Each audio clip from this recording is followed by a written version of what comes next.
नमस्कार मित्रों, मैं आपका दोस्त आदित्य मिश्रा अपने नए YouTube चैनल शिक्षा संगम पर आप सभी का स्वागत करता हूं और आशा करता हूं कि आप सभी लोग स्वस्थ होंगे। जैसा कि हमने इसके पहले जो अभी मैंने अपना नया चैनल जिसमें शुरू किया है, इसमें मैंने वर्णमाला पूरी तरीके से कंप्लीट कर दिया है। और इसके पहले जो एक वीडियो मैं इसी की संधि की महेश्वर सूत्र और उसमें स्वर संधियों के बारे में बताया गया है। तो आज हम बात करेंगे व्यंजन संधि के बारे में और कल सुबह जो है विसर्ग संधि के बारे में बात करेंगे। तो आइए बात करते हैं व्यंजन संधि। तो व्यंजन संधि जो होता है, इसमें व्यंजन संधि में स्वर या व्यंजन के मिलने से व्यंजन संधि का निर्माण होता है। तो हमने संधि भी बताया था कि दो वर्णों के मिलने से उत्पन्न होने वाले विकार को संधि कहते हैं। ठीक, आइए अब बात करते हैं जैसे कि जसत्व का नियम क्या होता है। तो जसत्व का नियम इस तरीके से कुछ भी मिला लिखा है, ये जसत्व लिखा, ये जसत्व या ये जसत्व, कोई भी जसत्व लिखा मिले तो इसका मतलब एक ही होता है। तो जसत्व संधि, इसका सूत्र होता है झलाम जशो अंते। क्या होता है सूत्र? झलाम जशो अंते। अब अगर हम बात करते हैं, इसका जो पहला रूल है वो क्या कहता है, जब किसी वर्ग के प्रथम अक्षर के बाद कोई घोष या सघोष ध्वनि आती है तो वह अपने ही वर्ग के तृतीय अक्षर में परिवर्तित हो जाता है। आइए इसको समझने का प्रयास करते हैं। जैसे इसमें बोल रहा है किसी भी वर्ग के बाद, मतलब कि जब प्रथम वर्ग के बाद, जैसे क च ट त और पा, ये प्रथम वर्ग हो गया। जब प्रथम वर्ग के बाद सघोष या घोष, सघोष ध्वनि आती है। सघोष क्या क्या होते हैं? 3, 4, 5, ह या रा ला और वा, ये सभी क्या होते हैं? और सभी स्वर भी, तो ये क्या होते हैं? सघोष। आपको हमने पिछली कक्षा में वर्णमाला में बहुत अच्छी तरीके से बताया कि अघोष क्या होता है, सघोष क्या होता है। तो ये सघोष होते हैं। तो जब प्रथम वर्ग के बाद कोई सघोष ध्वनि आती है तो ये जो पहला अक्षर होगा ये किस में परिवर्तित हो जाएगा? ये अपने ही वर्ग के तृतीय अक्षर में परिवर्तित हो जाएगा। तो आइए जानते हैं कैसे, उदाहरण के माध्यम से। जैसे लिखा है वाक या वाक धन जाल। तो वाक देखो पहला वर्ग आया, पहले वर्ग का मतलब का, चा, टा, ता और पा में का आया। तो जब ये पहला वर्ण है का और ये किससे मिला? जा से, तो चा छ जा तृतीय वर्ग का है। तो तृतीय जो है वो क्या है? सघोष है। तृतीय, चतुर्थ और पंचम वर्ग, तो तृतीय वर्ग में क्या है? जा क्या है? सघोष है। तो जो का है ये अपने ही वर्ग के तृतीय अक्षर में बदल जाता है, मतलब का, ख और गा क्या हो गया? तीसरा अक्षर हो गया, तो गा में बदल गया। क्योंकि यहाँ पे का में हलंत है तो आधी का है, मतलब स्वर रहित है। तो उसी तरीके से गा भी क्या होगा? स्वर रहित होगा, तो आधी गा लगेगी। तो क्या हो जाएगा? वाक जाल का क्या हो जाएगा? वाग जाल। क्लियर हो गया? सेम ऐसे ही क्या है? वाक धन ईश्वर। तो का है, का अपने ही वर्ग के तृतीय अक्षर में परिवर्तित हो जाएगा जब क्या आएगा? कोई सघोष ध्वनि आएगी। तो ई क्या है? जितने भी हमने बताया था स्वर होते हैं ये सब क्या होते हैं? सघोष। तो जब वाक धन ईश्वर होगा तो का अपने ही वर्ग के तृतीय अक्षर में बदल जाएगा, तो का की जगह क्या हो जाएगा? गा। और ये बड़ी की मात्रा है तो स्वर इसी में मिल जाएगा, तो गा और धन बड़ी, तो वागीश्वर हो जाएगा। क्या हो जाएगा? वागीश्वर।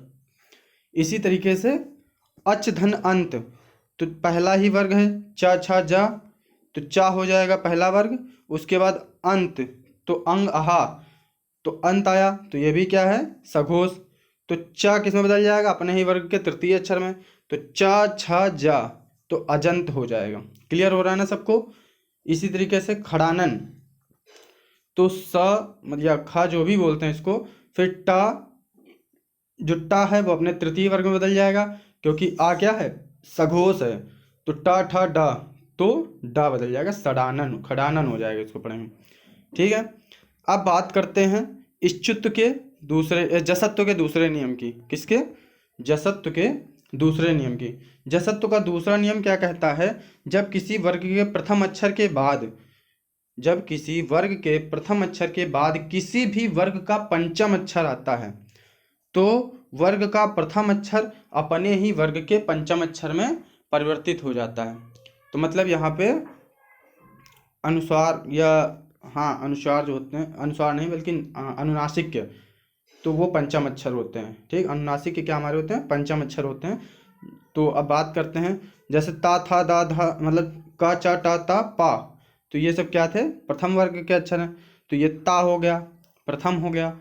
अब इसके बाद क्या है? जब किसी वर्ग का पंचम अक्षर आता है तो ये ना मा ये सब क्या है? पंचम अक्षर हैं वर्ग के, उसी वर्ग के। तो जो इसका पंचम अक्षर है, इसके कारण ये जो पहले वाला है ये भी इसके ही पंचम अक्षर में परिवर्तित हो जाएगा। जैसे उत धन नति, तो ता किस में हो जाएगा? अपने ता था दा था ना, अपने ही वर्ग के पंचम अक्षर में बदल जाएगा। तो क्या हो जाएगा? उन्नति।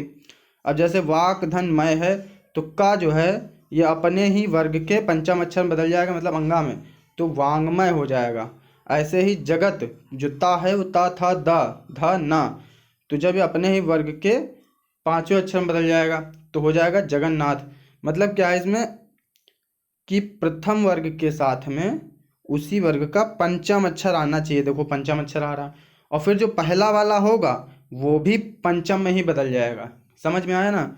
तो इसी तरीके से क्या होता है, जैसे कि एतन एतत धन मुरारी, तो ता था दा धा ना, तो इसकी ता की जगह क्या हो जाएगा? ना, तो एतन और मुरारी, तो एतन मुरारी हो जाएगा। समझ में आ गया? तो आइए बात करते हैं कि अनुस्वार संधि। हमारा यहाँ से जसत्व का सूत्र खत्म हो गया। अनुस्वार संधि में क्या होता है? इसका सूत्र होता है मो अनुस्वारः। अनुस्वार संधि का सूत्र क्या होता है? मो अनुस्वारः। तो अब बात करते हैं इसमें क्या होता है। अगर संस्कृत में सूत्र बहुत पूछे जाते हैं कि जसत्व का सूत्र का मतलब जसत्व संधि का सूत्र का क्या होता है, तो झलाम जशो अंते बताएंगे।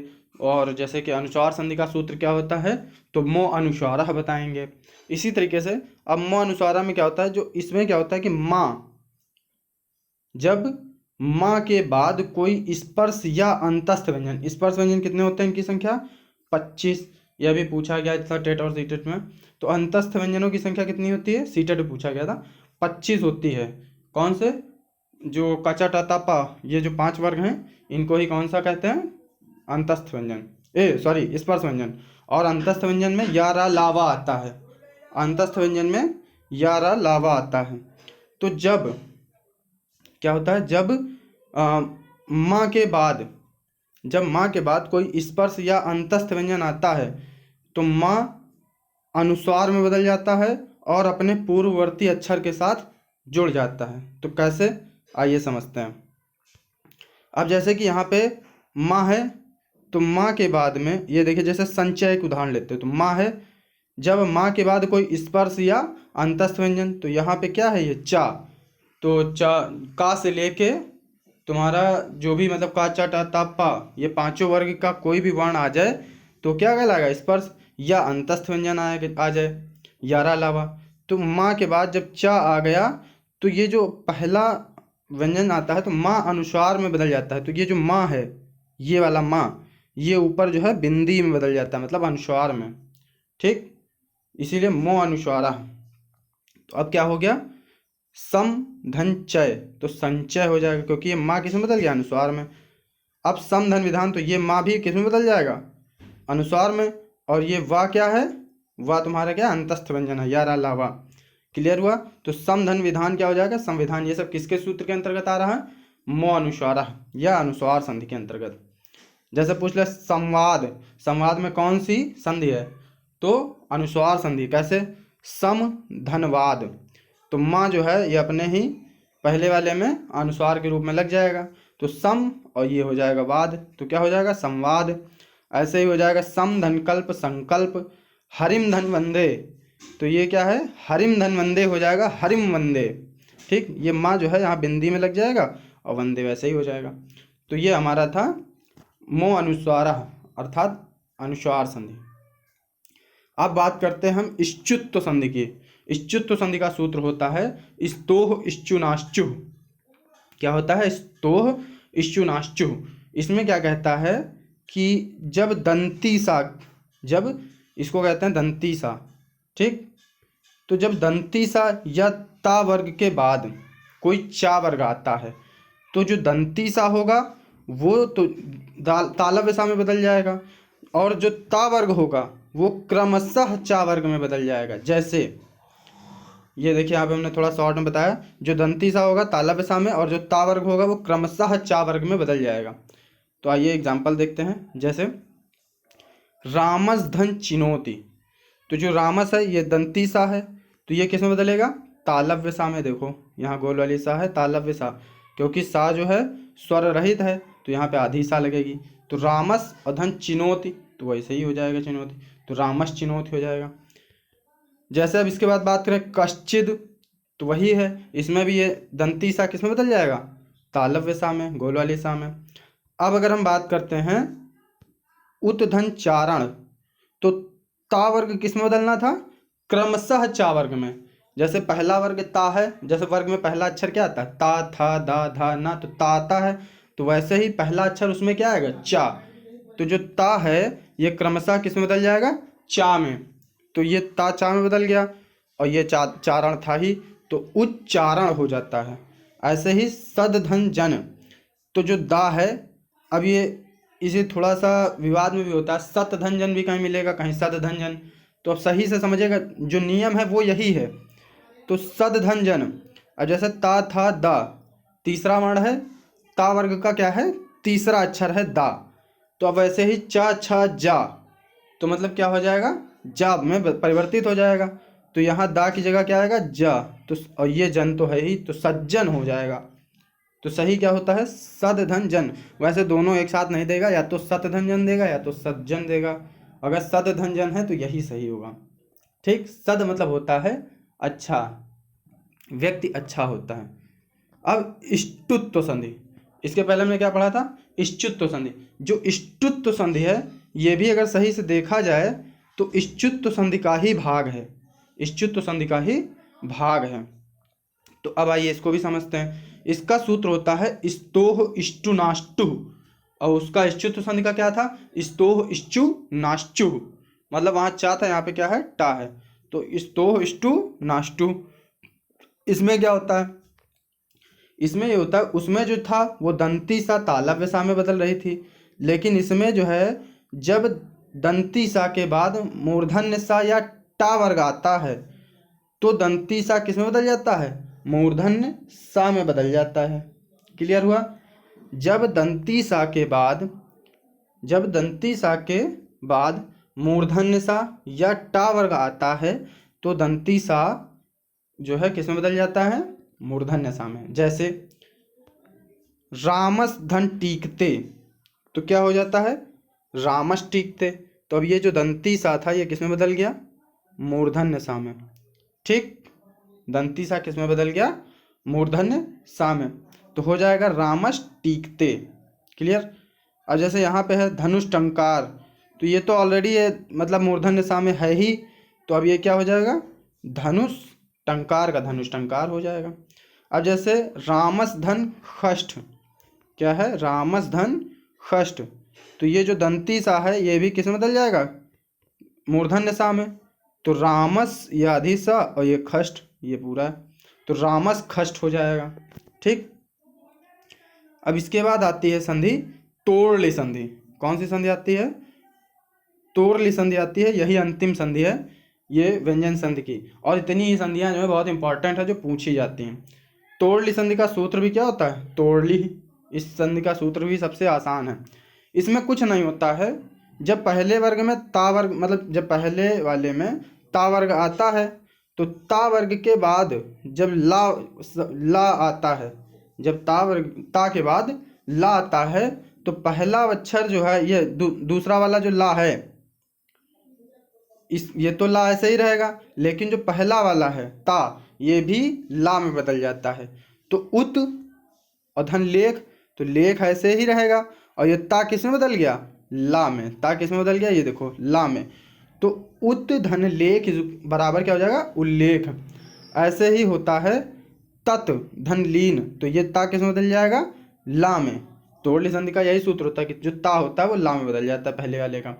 तो तत् धन लीन तो हो जाता है तल्लीन। देखो सभी लोग, इतना सभी को क्लियर हो गया। आई होप आप सभी लोगों को व्यंजन संधि बहुत ही अच्छी तरीके से समझ में आ गई होगी, और मैं आशा करता हूँ कि आप लोग इसको समझने का पूरा प्रयास करते हैं, और मैं अपनी तरफ से पूरा 100% देने की कोशिश करता हूँ। धीरे धीरे अभी कोशिश करता हूँ कुछ दिनों में, हफ्ते भर बाद कि बोर्ड पे पढ़ाना शुरू कर दूँ, तब उस समय केवल एक ही वीडियो दिन में मतलब शाम शाम डाल पाऊँगा।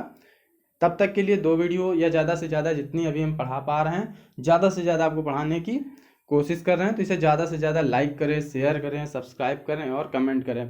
यदि कोई कमी दिखे तो उसको ज़रूर कमेंट सेक्शन में बताएं, जिससे उसका पूर्ण रूप से सुधार किया जा सके। तो बहुत बहुत धन्यवाद। नमस्कार मित्रों।